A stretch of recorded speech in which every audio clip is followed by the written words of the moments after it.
Hi friends, ఇవాళ అన్నంలోకి టమాటా, పచ్చిమిరపకాయలు, కొంచెం వేరుశనగ గుడ్లు వేసి చట్నీ చేస్తున్నాను.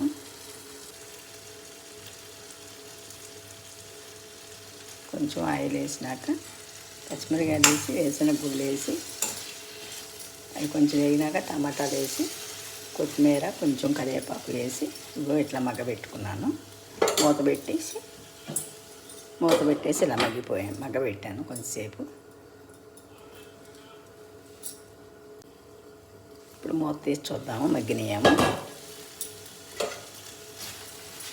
మగ్గిపోయినాయేమో.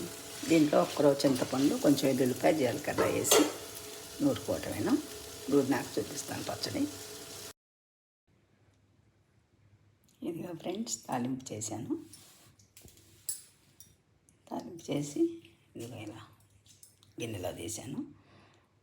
మనం నూరుకునేటప్పుడు వెల్లుల్లిపాయ, జీలకర్ర, ఉప్పు అన్నీ వేసుకొని నూరుకోవాలి. ఇలాగా నూరుకొని తాలింపు పెట్టాను.